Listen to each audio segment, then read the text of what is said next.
Technology advances too fast. I remember first having to purchase a laptop because my cube PC was just not enough for me to complete my assignments for school. Annoyingly, God made me a creator born in an Asian family with open-minded parents who never stopped me from pursuing my passion. I started drawing at a very young age. My mom encouraged me to become an artist. When I started to have an interest in fashion design, no one stopped me either. In fact, I don't remember anyone in this household being told to become a lawyer or a doctor. However, what you may need to learn is that Taiwan is a poor and petty island that calls itself a country. While Apple products are the norm in the West, carrying an Apple product in Taiwan is either considered rich or vain. Fashion design requires expensive design software that just can't run on a PC. When I still valued wealth over education, my best friend had a head start majoring in design. Every 1-2 years, I would complain about how my laptop had broken and I needed to purchase a new one. Her response was always, time to get a Mac. Being financially struggling since 13, that wasn't an option. It wasn't until my son of an angel ex, I'm telling you, karma gets you, and usually to your loved ones first, who bought me my first iPhone and MacBook Pro that I finally gave in. Miracle it was. They each lasted for several years. My current MacBook Pro is 5 years old. Today, as I sit here staring at my beloved 5-year-old MacBook Pro, a sense of confusion washes over me. What was once a reliable companion has turned into an unpredictable enigma. It shuts down abruptly without warning, leaving me in a state of bewilderment. Is it a hardware issue? A software glitch? Or perhaps a mischievous gremlin lurking within its circuitry? The speculative spiral. My mind races with speculations. Could it be the battery slowly losing its grip on life? Or the memory, as my ADHD forces me to always do multiple tasks on it at once?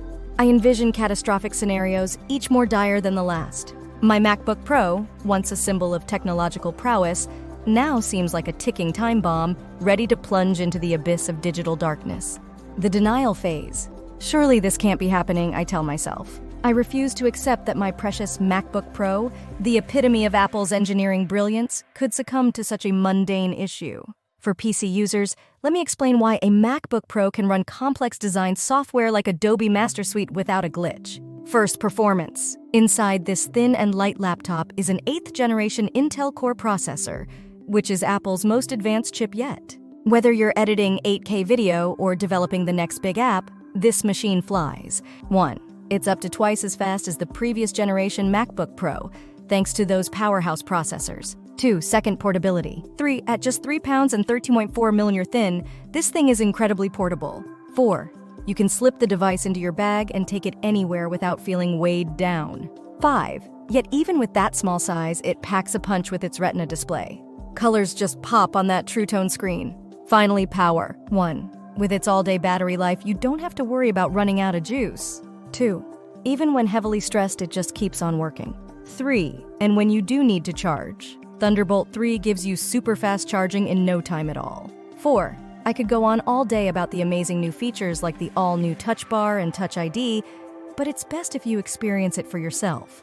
5. Display. As I mentioned, the 13.4-inch LED backlit display is simply beautiful. But it's also great for your eyes with the P3 wide color gamut. Colors just pop on this display. Keyboard. The improved keyboards have a new scissor switch mechanism with 1mm travel for a more stable and comfortable typing experience. Storage. Standard configurations now start with 256GB SSD storage. SSDs make the MacBook Pro lightning fast. Connections. In addition to Thunderbolt 3 ports, there's also a headphone jack for those who still want wired audio. 3.5mm isn't going anywhere on this MacBook Pro. Security. Touch ID makes logging into your MacBook Pro seamless. And the T2 security chip protects your data from the moment you log in to the moment you shut down.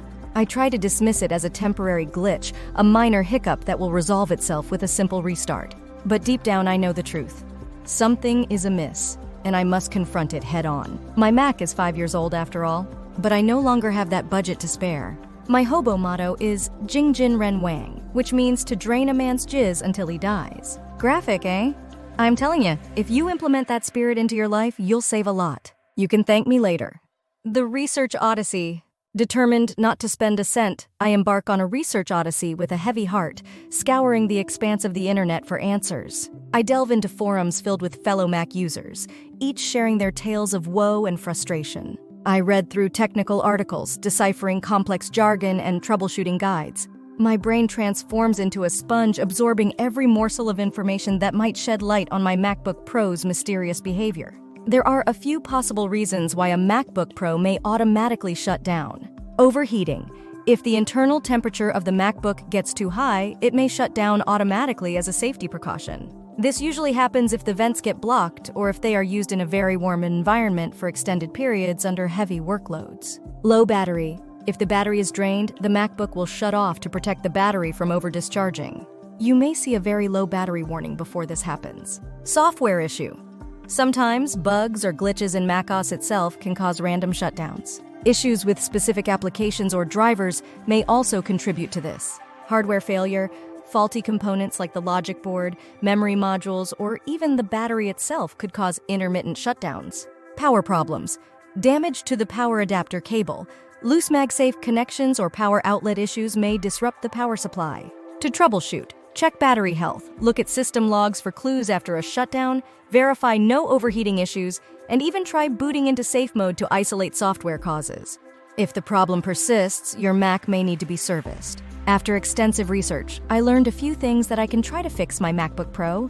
I try restarting to boot into diagnostics mode by holding down the D key during restarting. This will run hardware diagnostics to check for any issues. I'd recommend backing up your data as a precaution before any further troubleshooting or repairs. Use Time Machine or cloud backup services. However, I don't have a spare hard drive, so I simply deleted everything. The past has passed. I only have a brighter future to look forward to. I then run an Apple hardware test by holding down the D key during restart, selecting the language and clicking Test Memory or Test Storage. See if any errors are found. I try my MacBook on a different power supply to rule out a faulty cable charger causing boot issues. I test my MacBook components, RAM, hard drive, etc., in another Mac to narrow potential faulty parts. The emotional roller coaster. As I navigate this labyrinth of technical knowledge, my emotions take on a life of their own. Frustration builds with each failed attempt, each dead end I encounter. Hope flickers briefly when I stumble upon a potential solution, only to be extinguished by another setback. Denial creeps back in, tempting me to abandon my quest and accept my fate. But my Hobo's stubborn determination keeps me going, fueled by the belief that I can conquer this challenge, that I can restore my MacBook Pro to its former glory. The ongoing journey. And so my journey continues. I am still in the thick of it, battling against the forces of technology that seem hell-bent on defeating me. But I refuse to surrender. With every step forward and every new piece of knowledge I acquire, I grow stronger and more confident in my ability to conquer this challenge. I may not be a tech expert yet, but I am well on my way, fueled by my determination and the unwavering belief that I will emerge victorious. The deeper dive. As I delve deeper into the intricacies of my MacBook Pro's shutdown issue, I find myself navigating a labyrinth of technical complexities. The more I learn, the more I realize the sheer magnitude of the challenge I've undertaken. It's like trying to decipher an ancient hieroglyphic text, each symbol holding a hidden meaning, each pattern revealing a deeper layer of understanding. The hardware conundrum. I begin by scrutinizing the hardware components and meticulously examining every nook and cranny of my MacBook Pro. I unscrew the bottom panel, exposing the delicate internal machinery, and carefully inspect each part for signs of damage or wear. The battery, the cooling fan, the logic board, each component is subjected to my intense scrutiny, yet they all seem to be in perfect working order. The software enigma. Undeterred, I shift my focus to the software realm, where the mysteries of coding and algorithms reside. I dive into the depths of the operating system, navigating through cryptic lines of code and deciphering the logic that governs my MacBook Pro's behavior. It's a mental puzzle of epic proportions, each piece fitting together to form a complex tapestry of functionality. The frustration and the eureka moments.